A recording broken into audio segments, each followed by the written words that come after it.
Okay, so welcome to the part four of the career conversation with myself and Dami, the leadership and career coach. And we have been on this journey for the past three editions, and this is the fourth edition. And in this edition, we are talking about recommended job strategies. And this is important because, like I and Diamond had a discussion about how people are, returning back from the pandemic and how it is important that they also understand what it is they're looking for in the type of work that they are seeking and how that work is supposed to align with whatever passion they have. And Dami has so much to share with us about recommended job strategies for this episode. So I'm going to allow her to drive the conversation. And of course, I will be part of this conversation. All right, Dami, over to you. Yes, thank you. Thank you, Mo. Appreciate all that you've been doing. We've had such a great time just talking about jobs and career. And just, I hope that people really understand that what we are doing is from a place of desire to see more and more people successful and Yeah. fulfilled in the work that they do. And that's why we are doing this. That's what motivates us Hmm. to do this. And Yeah. so we hope that this is as valuable as we think that it is to you. Hmm. Yeah. But first of, as Mo said, we will be talking about recommended job search strategies Right. and also what I call the 7 tips for landing your dream job. And I so, if like that. you are currently in the job market or you're looking to transition from one job to another, then this is the video for you to watch. This So, is for you. hang Yeah. tight True. and um, just stay with us. So, what I Right. want to say first, guys, I'm not going to try to mince my words. I'm going to say it like it is. And the first two things that I really want to touch on, which I believe are the reasons people have struggled with landing that job of their dream and getting in that job that they desire to be in. And then one of those things is desperation. And Desperation. when we Yeah. did the Instagram live, I talked about that. And, if you can think of someone who is hungry and just doesn't have food, and then someone Hmm. randomly walks by, think of a beggar on the streets, Hmm. and someone walks by with a meal. It doesn't matter what that meal is, the beggar's going to take it because they're hungry. Yeah. If you've ever watched any of this life survival shows on TV, sometimes I watch those and I just think, man, what are these people thinking? I would never put myself in this situation and end up in a forest trying to save trying to fight for my life and Yeah. survival. But those guys, Hmm. they eat anything. Of They course. like, it doesn't matter what it is. They find if they find a frog, they'll find a way to make fire and they'll cook it and they'll eat it. And it's Frog shawarma. amazing what people would eat. I watch these shows and I just go, "Ugh, that's terrible," Yeah. you know. But that's how we are when we are job searching and we are desperate. Mm. Desperation puts you at the mercy of anything that comes your way. Desperation puts you Yeah. at the mercy of any employer that comes your way. And so that is the first thing that I really want to address and speak against.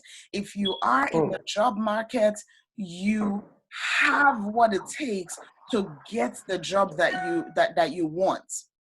Yeah. So it's important to know that, to see that, I have what it takes to get this job. And so I will patiently look for this job. So maybe you're right now Exactly. at the point where you're thinking, I want to just go ahead and apply to this job. And it doesn't even matter what the job is. I'm just gonna apply because I really need it.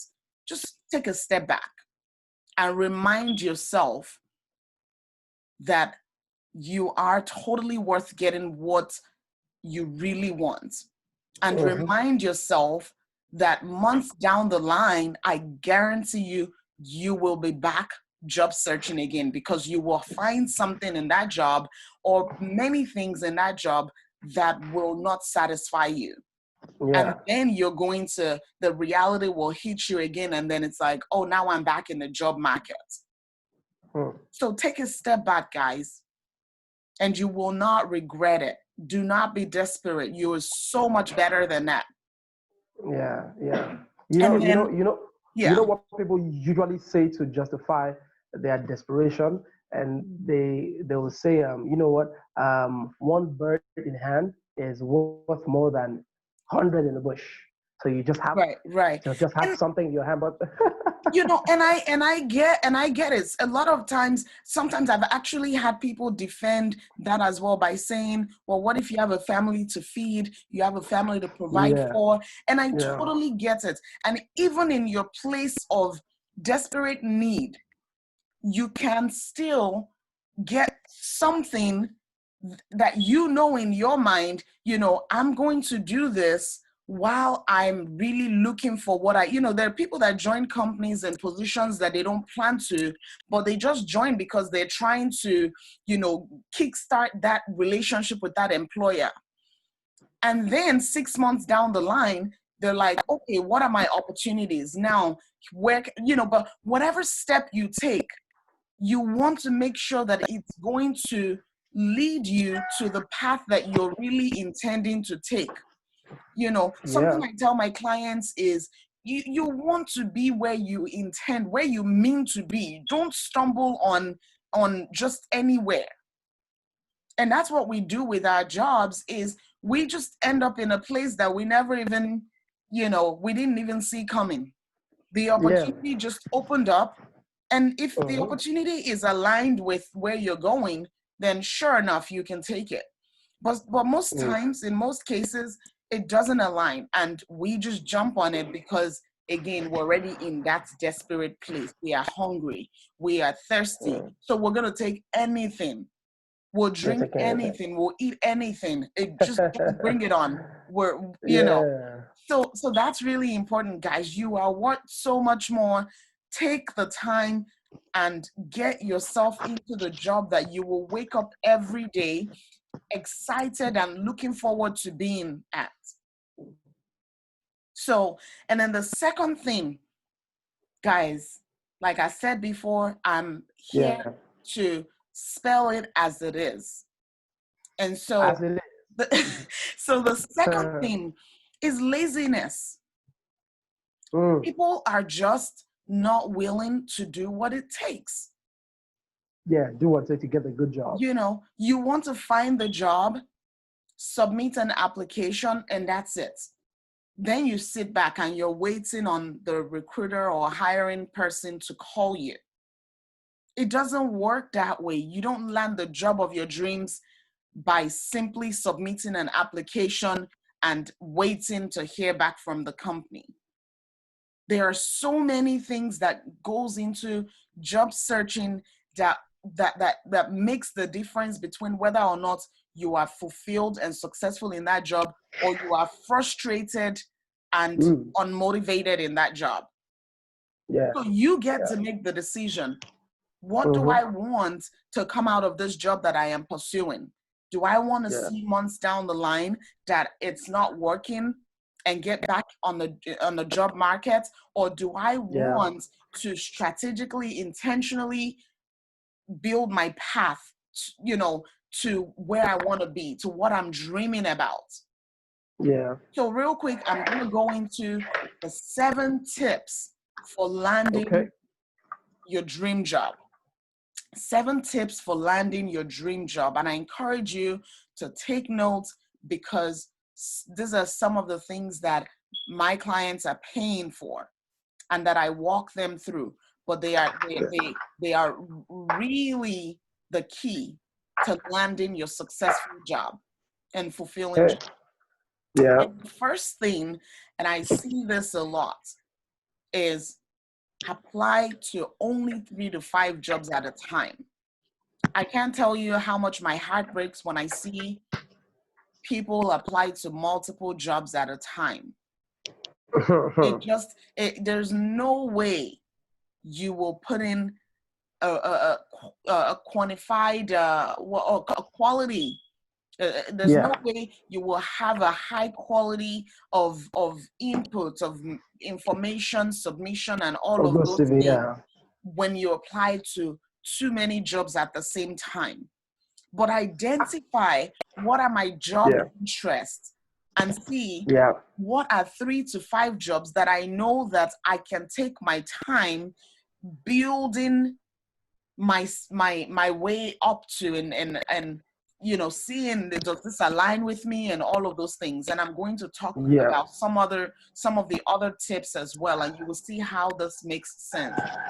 But apply to 3 to 5 jobs at a time. Resist the urge to apply to any more than 5 jobs at a time. Because when you apply to more than 5 jobs at a time, you look unserious. Sometimes this people don't know that it's the same recruiting company that's recruiting for all other jobs. So they're receiving the multiple applications from only you, from one person, and you want them to turn around and look at you as a serious. They're going to be like, well, apparently this person just wants to get their foot in. Yes. And sometimes it's coming from a good place. You really want to build a career within that company. So you're just looking for a way to get in. But I tell you, just resist the urge to jump at everything that you see. So, and I'm going to move on to the next tip, which is to customize your resume for each job, which ties into my first tip. So if you're applying to 20 jobs at a time, that means you have to customize 20 jobs. You have to customize your resume for 20 jobs. And at some point, you'll be creating multiple personalities for yourself. 20 personalities. You don't need to apply to too many jobs. When you discipline yourself to only apply to 3 to 5 jobs at a time, you open up the room to put in the work that is required on every single one of your resume. And you tailor it to each one of those jobs. You tailor it because no 2 jobs are ever alike. Yeah. Every recruiter or hiring manager is looking for specific things that tells them on your resume that this is the candidate for me. Now it's your job to present yourself in a way that tells them that you are the candidate for them, for that job.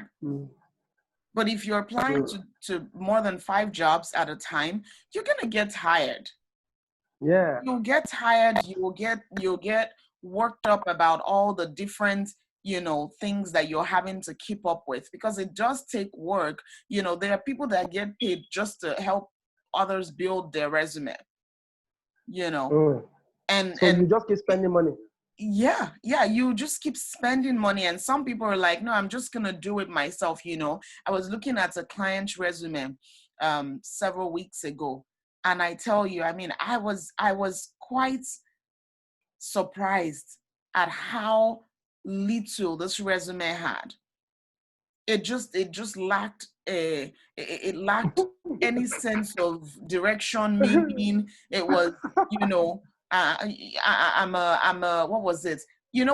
What really interests me on people's resumes? It lacks substance. At the top you put I'm a team player, I'm a this, and like who wants to find out? If I'm trying to hire for a professional job, I don't need to know that you're a team player. I expect you to be a team player. That is no superpower. It's a non-negotiable. It's not a superpower that you're a team player. You are meant to be a team player. I work under pressure. And I'm like, come on, guys. The hiring manager is looking at the top of your resume for something that tells them that you have the expertise to do the job. And you are on there giving them all of these soft, irrelevant things, you know. On your at the top of your resume is where you have the opportunity to showcase if you've had say you were looking for a project management job and you have a lot of experience in data analysis and those kinds of things. The top of your resume is where you look at all of those experiences you've had and you ask yourself, which one of this is most relevant to the job I'm applying to? And whichever one of those is most relevant, you make sure it's what you have at the top. 10 years experience in data analysis, 7 years experience in this. You want to give the recruiter or the hiring manager a snapshot of your work background just by looking at the top, because there are some hiring managers and recruiters that don't go past the top. So you want to keep them looking. You want to keep them looking and not to, look at the top and it's like, man, they're already bored. They're already bored and they just put your resume to the side and there's another person who has submitted an application and they are giving the recruiter what they really are looking for. And then you sit back and you're wondering, why isn't this company calling me? I'm not hearing back. Oh, maybe they don't like me. Or maybe it's my name. Maybe they just don't like my name. It's not your name. It's what you have presented in front of them. Yeah, I read in a recent article about the statistics of recruiters' attention span towards your CV, and I hear it's 7 seconds. Oh yeah. That they only glued to it 7 seconds. If you can't grab their attention in 7 seconds, your CV is going the other way. Yeah. Do you know that the hospital I work at, we receive about 50,000 applications each month. So imagine having to skim through 50,000 applications and identifying who is meant for this job. You want to get through it. I mean, you're talking hours and days, weeks sometimes of trying to find the right candidate. So you want to make the job easy on the recruiters. You want to make the job easy for the companies so that they can see you, they can recognize you. But when the most valuable thing in your experience is lost in the body of your resume, is lost in a job description somewhere, then they don't have the patience to even get to that point. They toss your resume and they keep it. Recruiters don't really have patience at all. Yeah, and it's a sad reality, but you can't blame them because they're going through a lot of applications every day. So it is the job searchers, place and responsibility to position themselves the way that they want to be seen. Sure. So I'm going to move on to the third tip. And it is, if you are applying for a professional job, guys, you need to be on LinkedIn. You need to create a LinkedIn profile. It is very important. Now, if you're looking for more of a support level, not, sort of entry level role, maybe it doesn't matter as much for you to be on LinkedIn. But if you're looking for a professional job, and what I mean by that is, if by virtue of your education, your certification, and all of those things, you are looking for a job that is tailored to that, that is a professional job because you've invested so much into building yourself academically and skills-wise for that job. Yeah. And you need to be on LinkedIn. There is no reason in this day and age you are not on LinkedIn. Facebook has its benefits, as do other social media. But if you are a professional looking for a job, you need to be on LinkedIn. You can find just be on LinkedIn. LinkedIn is like your static resume. It's like your static profile that you want people to be able to come on your page. There are recruiters that are constantly on LinkedIn looking for people yeah. with the experiences that they need. In fact, you know, Danny, what you just said, I just realized that LinkedIn is basically like your CV online. Right. Because when you take out the time to fill out all the profile sectors, that's like a CV. That's like CV. So that's like your online CV. Yep. Yeah. That's why LinkedIn is very professional. It's like, get your CV. Let everybody look at your CV. Yeah. You know. You need to be on LinkedIn. LinkedIn is the absolute place to be for you as a professional. I've gotten a job offer on LinkedIn before. And I just, I just went to my inbox and I had, this was maybe about 7-8 years ago. And I had a message from a recruiter saying, we see that you have the skills and experience that we need. And we wanted to check with you to see if you're in the job market and all of that. Mm-hmm. So imagine my profile didn't have any information, couldn't really tell anybody what I was about, what my background was. Mm-hmm. And that recruiter would probably have never found me. I mean, I didn't take the job, because like I said, every job should align with where you're going. So I didn't end up taking the job, and because it wasn't aligned. So it's important, guys, get on LinkedIn and build your profile such that it tells the people on there, and connect with people on LinkedIn. Connect with people. People laugh at me like, on Facebook you only have like I think I have like 400 and something friends, and on LinkedIn I have almost 2,000. Yeah.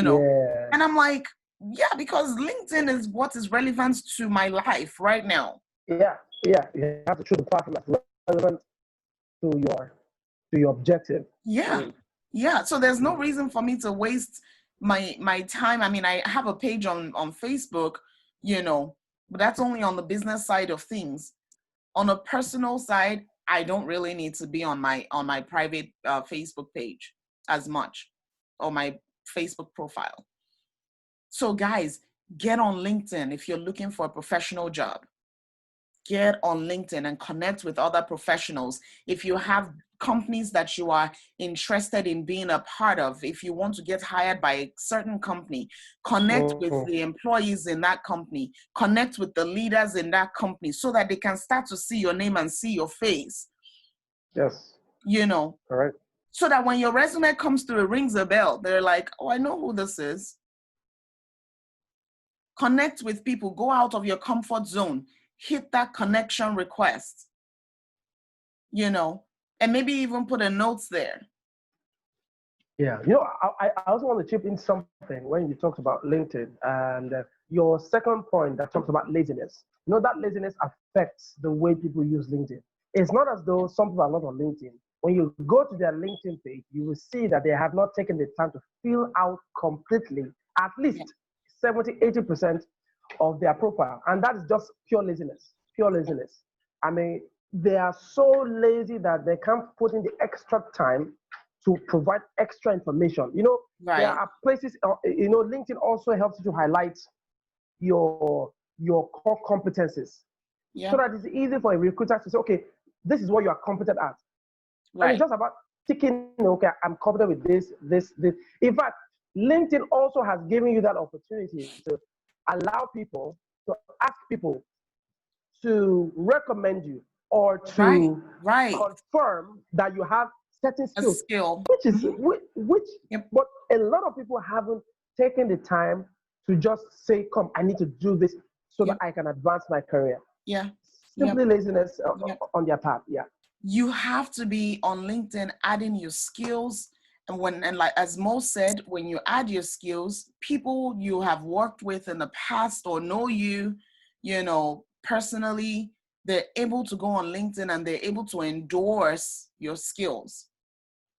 And then on the recommendation part, you're able to ask people for recommendations, or they can leave you a recommendation on there, so that other people who are on your profile, sort of just prospecting you for a job, they can see those recommendations. They can see the skills that you have. So guys, Yeah. get on LinkedIn. Get on LinkedIn. Get And the on LinkedIn, next man. tip is to find an insider at the company of interest who can tell you about the experience working for that company. You need, as I said, to be able to go out of your comfort zone, connect with people.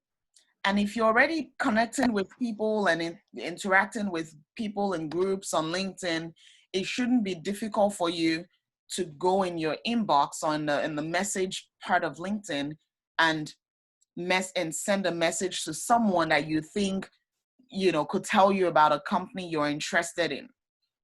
Yeah. And what I usually walk my clients through is go in the search box on LinkedIn, type the company that you're interested in. So if you're interested in working for, say, Goldman Sachs, go in the search portion of LinkedIn, type Goldman Sachs, and right below that, hit the people button so that it will bring up all the people that All are the people working that for we that work with. company currently. Yeah. Yeah. And you can start looking through all those people to determine who has the position that I think is most relevant to what I'm going for. Yes. So if you're looking for, say, a data analysis job, you want to make sure that you're looking for someone within the company that is maybe like an analyst. You're looking for someone in that company that has something that is relevant to what your desired job is with that company. Yes. And then once you identify that person, send a connection request along with a message introducing yourself.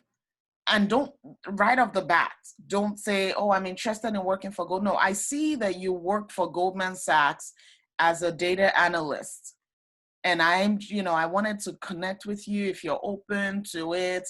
And I also would like to hear about what you do for the company.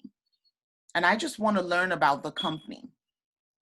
And connect with them first. Learn about people. Love it when you give them an opportunity to tell you about the wonderful things that they're doing.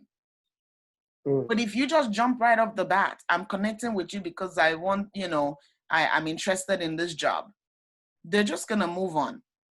Because right off the bat, you're showing that I'm only interested in what I can get from you and not what I can actually, offer. So ask them, would you be open to connecting with me and telling me about what you do for Goldman Sachs or for the company XYZ? I would love to learn about it.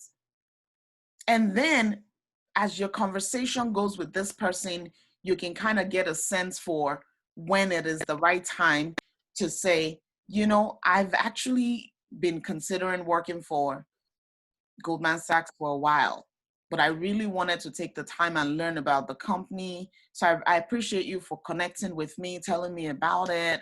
Can you tell me about this department? And I mean, there are ways to connect with people so that you get the valuable information that you need. Yeah.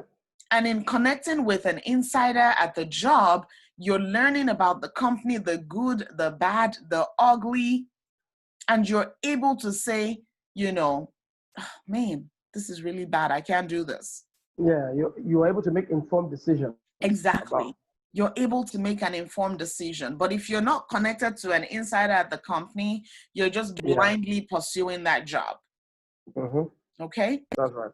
And the next tip is, now that you have you've had a conversation with an insider in the company, you've learned about the company more on a broader level. You've learned about the department that you're looking to work for. You've, connected with a few people within the organization.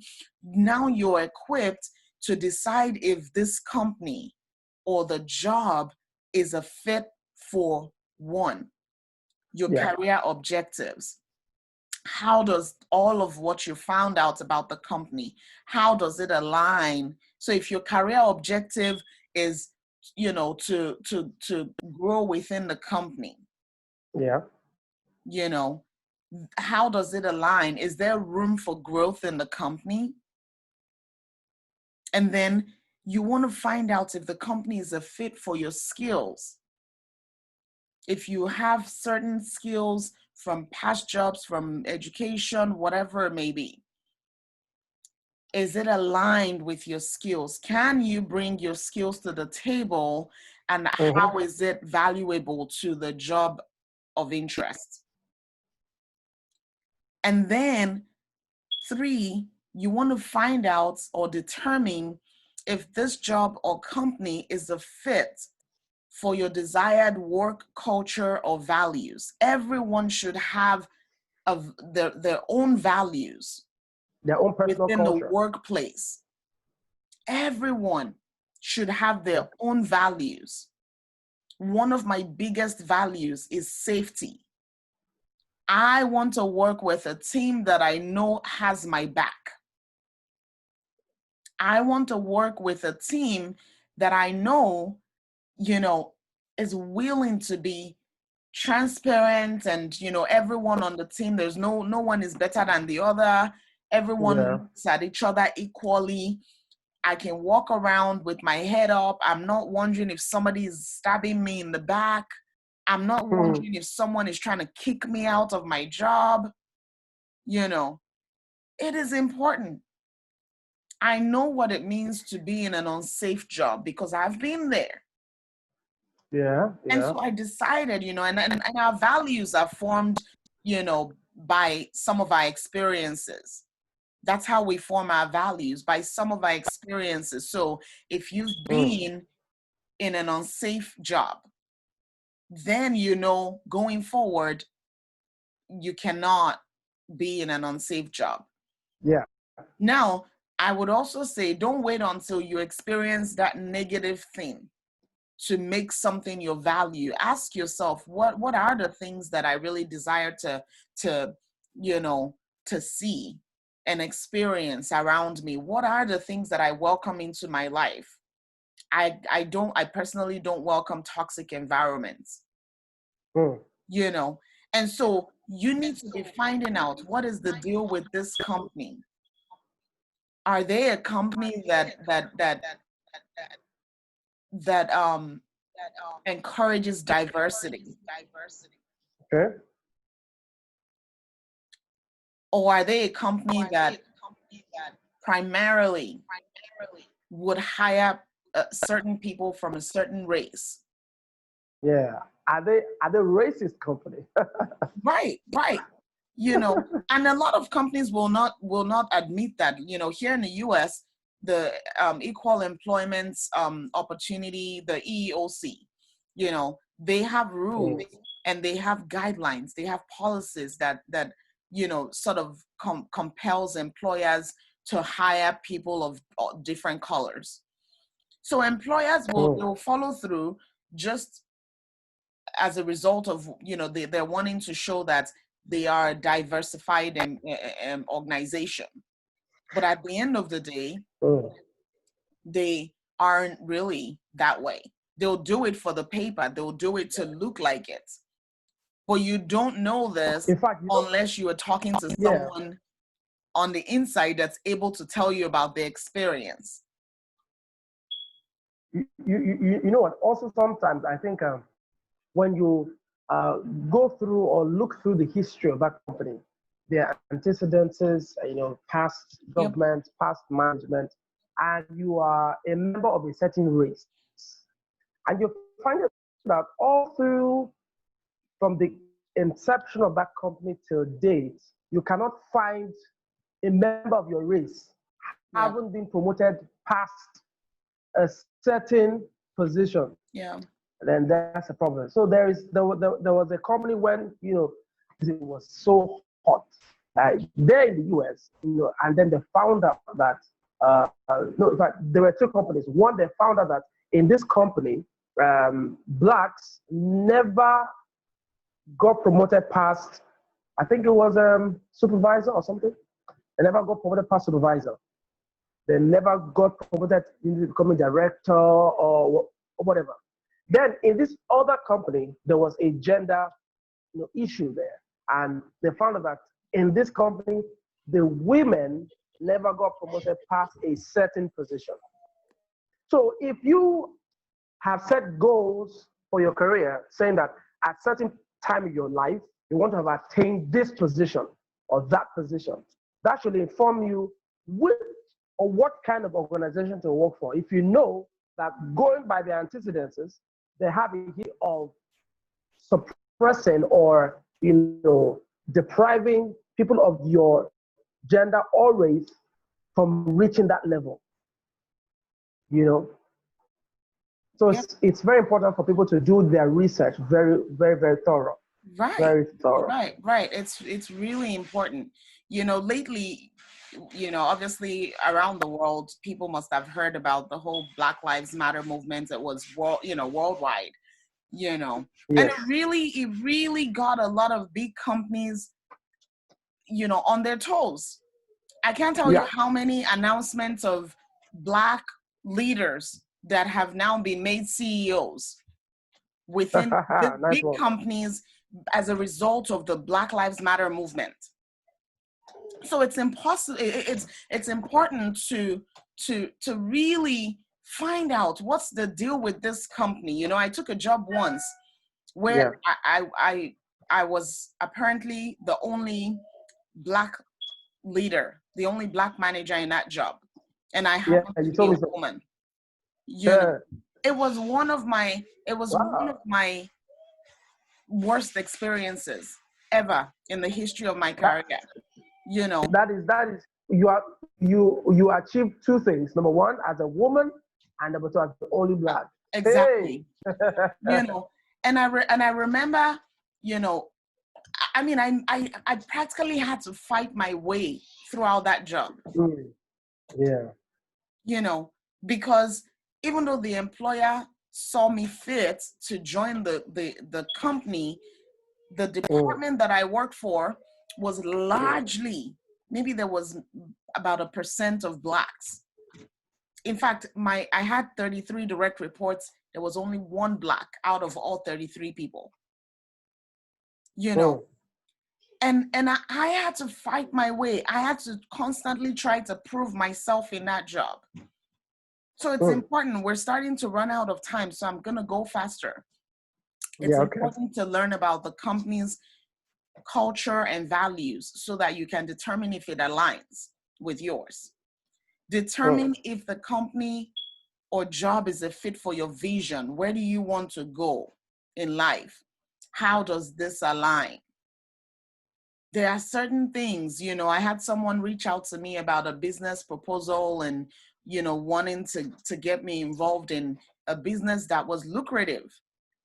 Quite all right. It was going to bring in the dollars.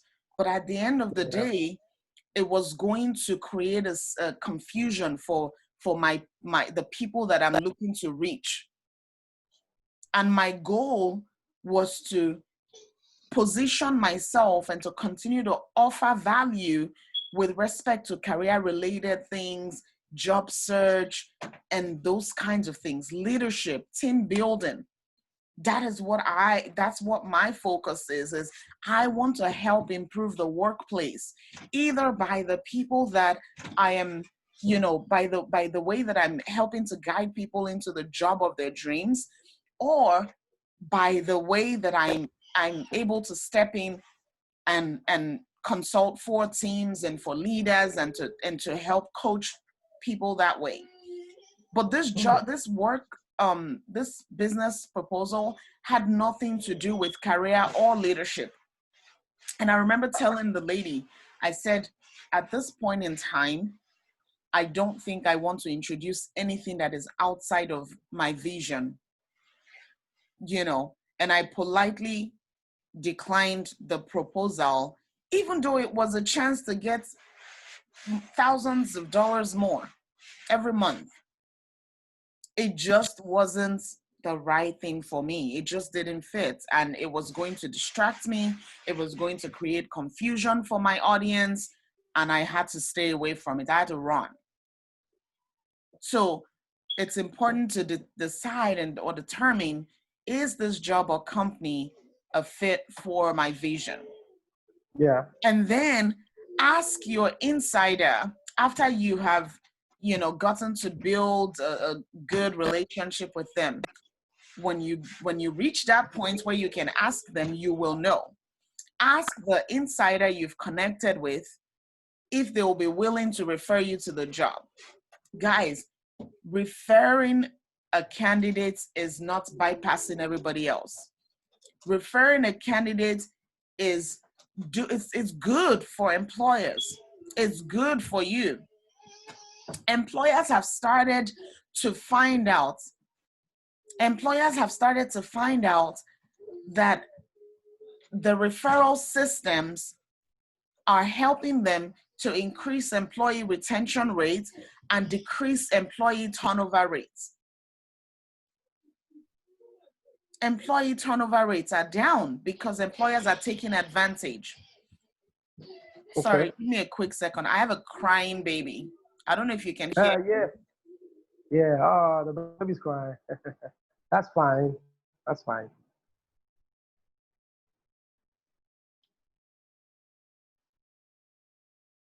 Okay, I think my mom got him. Thank God So, for mothers. employee referral programs, they're the real deal. If you're not taking advantage of it, you need to be.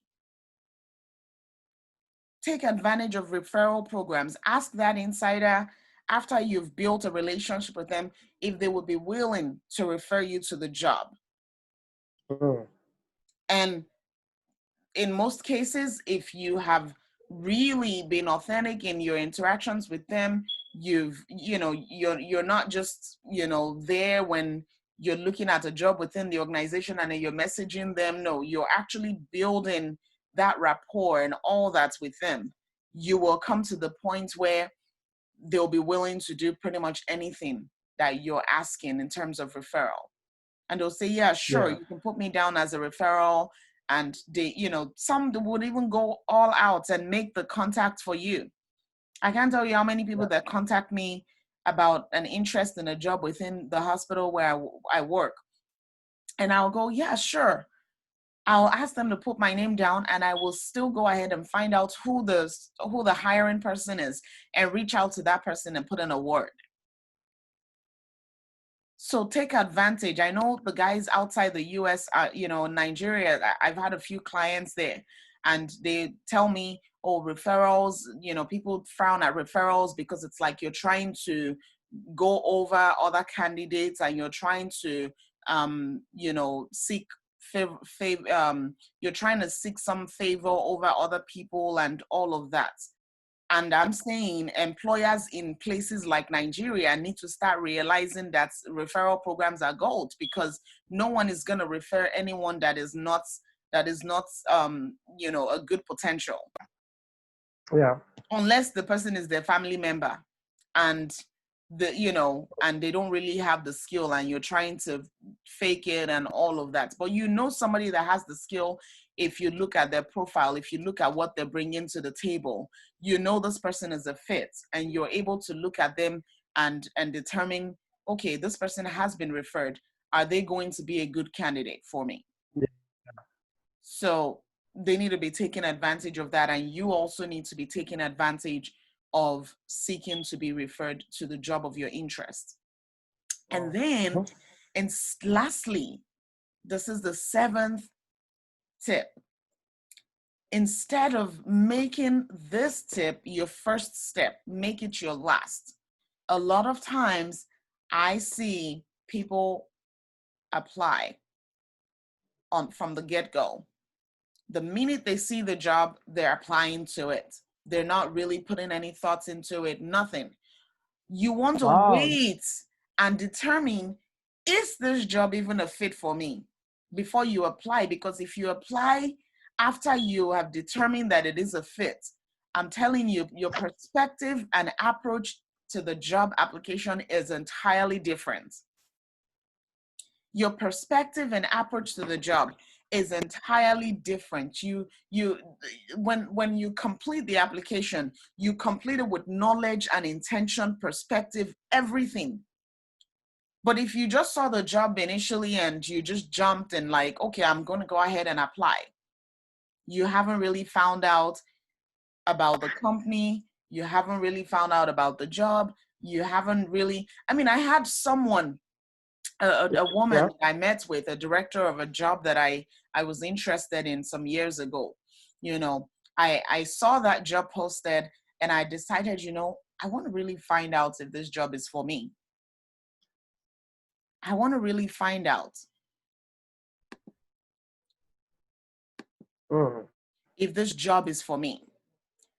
And so I reached out to this lady and I introduced myself. And I asked her, I said, would you be open to visiting with me either on the phone or in person? I want to learn more about this job so that I can determine if it's a fit for me before I apply. You know, I was honest. I want to see if it's a fit for me. And sure enough, when I met with this lady, I had my resume with me. I had not applied, and we both sat down. And then she started telling me about how, you know, the job required a lot of sales, a lot of background in sales, and that she really needed that and she was really looking for that. Mind you, that wasn't included in the job description on the posting. Mm. I would have gone ahead and just applied and then would have never heard back, and I would have considered myself unfit for the job or not good enough because I didn't hear back. I would have beat myself up for it and like, oh, I just can't seem to land any job. You know, my morale is just down and all of that, Yeah. you know. And I wouldn't have realized that the reason I didn't hear back was because she was looking for someone with a high background in sales, and she didn't include it on the job description, on the job posting. So sometimes it's important to do all this research, connect with whoever you need to connect with so that you can really find out. You know, before I applied to the current job that I do, I remember calling now my now coworker, and I asked her, I said, you know, tell me about the day-to-day of this position I'm looking to apply to. And she gave me the, you know, breakdown, and you know, typically the person in this position does this, and this, and she sort of broke it down to me. By the time I got off the call, I had a good knowledge of what my potential job entailed. Mm. You know, and so by the time I met with this lady, this other lady at this job that needed a sales background, by the end of our meeting, we both agreed that the job was not for me. I was like, oh, no, no, no, that job's not for me. Like, if you're looking for someone with a high background in sales, then that person is not me. And she agreed with me. And then she said, well, wait a minute. I'm looking at your resume and I see that you have a high background in, you know, such and such. There has been this director position open. And, you know, I think that you're going to be a great fit for it.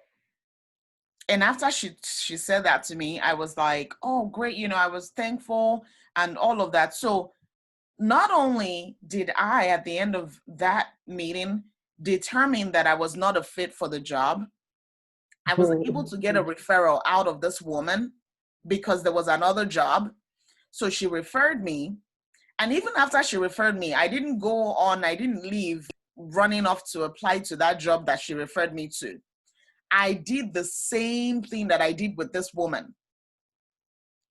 Call Mm. the company, call the department, see if I could speak to someone, looking for people to connect with, find out about the job, you know. And then I came to, the point where after I had found out everything I could, mind you, when you're making these inquiries, when you're making this contact and speaking with people about a job or department and all that, you're also putting yourself in front of them so that when you eventually apply, they recognize your name.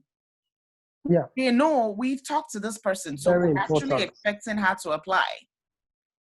And that was what I did. Was I went, found out about the job, and then about a week or so later, I started to, I was like, this job is a fit. If I do this, then it will really help me do this, and I can do this. And I started to like really make the connections, connect the dots, and how it relates to my vision, to my skills, to my values, and all of those things.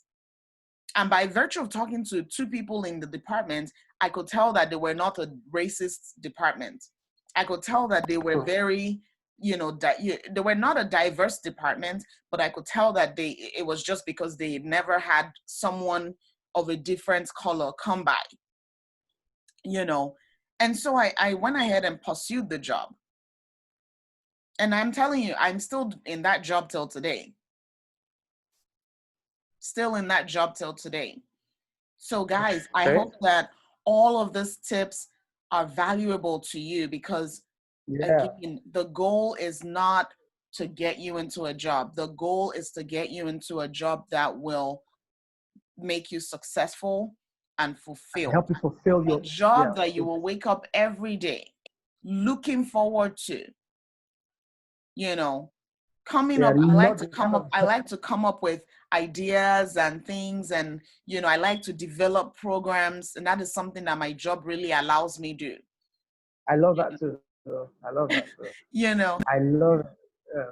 So I hope that this has been valuable, and I'll let Mo kind of wrap this up for us. Wow, this is the kind of value that you will pay lots of dollars for coaching. You've taken us through seven very important steps that, we could just easily turn this into a coaching session right now. And then, there's 7 modules right there, to help people really, truly become fulfilled in their careers. And that's what we are driving at. This whole conversation, if you have been following from the beginning, is to help you take your career to the next level. If you have not taken your career seriously, this is the time you have to.